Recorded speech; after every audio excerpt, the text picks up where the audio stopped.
नमस्कार साथियों, स्वागत है आप सभी का आपके अपने यूट्यूब चैनल में। आज मैं आपके लिए फिजिक्स के कुछ महत्वपूर्ण प्रश्न लेकर आया हूं, जो कि बहुत ही महत्वपूर्ण प्रश्न हैं। ये प्रश्न परीक्षाओं में पूछे गए हैं। चलिए चर्चा करते हैं आज के वीडियो में। आज का हमारा पहला प्रश्न होगा, गति का सूत्र क्या है? गति का सूत्र होता है दूरी बटे समय। B is right answer. ऊर्जा का एसआई मात्रक क्या है? ऊर्जा का एसआई मात्रक जूल है। सी हमारा सही उत्तर होगा। अगला प्रश्न, द्रव्यमान और भार में क्या अंतर है?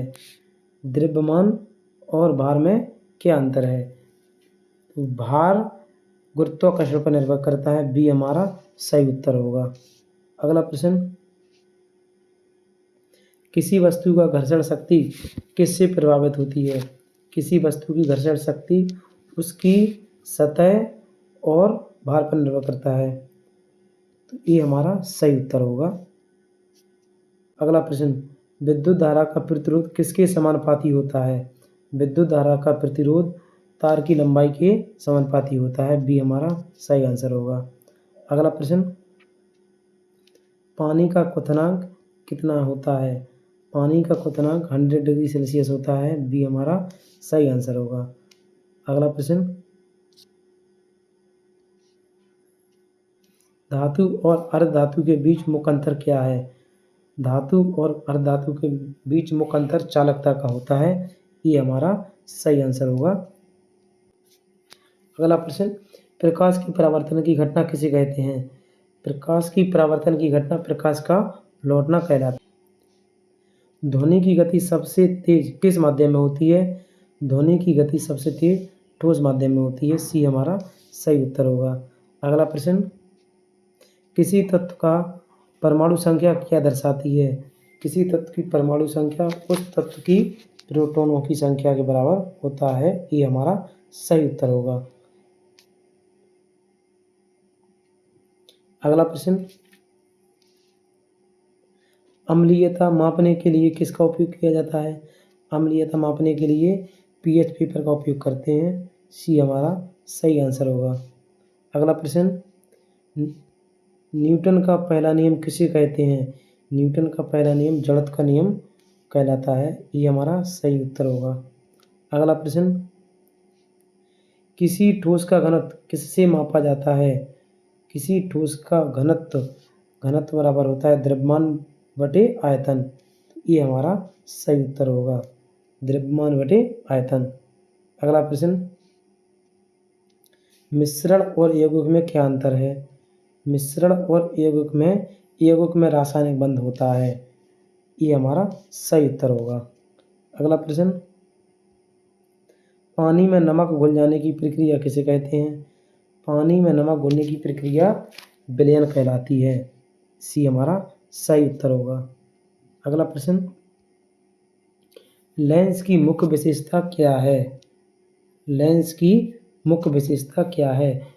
प्रकाश का अपवर्तित करना लेंस की मुख्य विशेषता होती है। बी हमारा सही उत्तर होगा। अगला प्रश्न, जल का क्रिस्टलीकरण किस तापमान पर होता है? तो जल का क्रिस्टलीकरण 0 डिग्री सेल्सियस तापमान पर होता है। ये हमारा सही आंसर होगा। अगला प्रश्न, धातु और पानी के बीच की प्रक्रिया क्या कहलाती है? धातु और पानी के बीच की प्रतिक्रिया रासायनिक अभिक्रिया कहलाती है। बी हमारा सही उत्तर होगा। अगला प्रश्न, विद्युत धारा को मापने के लिए कौन सा उपकरण प्रयोग होता है? विद्युत धारा को मापने के लिए एम्पीयर मीटर का उपयोग किया जाता है। बी हमारा सही उत्तर होगा। अगला प्रश्न, धातु के किन गुणों से उसका उपयोग विद्युत तार में किया जाता है? धातु का उपयोग चालक और लचीलापन के लिए उसका उपयोग विद्युत तार में किया जाता है। ये हमारा सही उत्तर होगा। अगला प्रश्न, किसी गैस का दाब और आयतन किस नियम से जुड़ा है? किसी गैस का दाब और आयतन बॉयल का नियम को फॉलो करता है। सी हमारा सही उत्तर होगा। अगला प्रश्न, सूर्य से प्राप्त ऊर्जा किस रूप में होती है?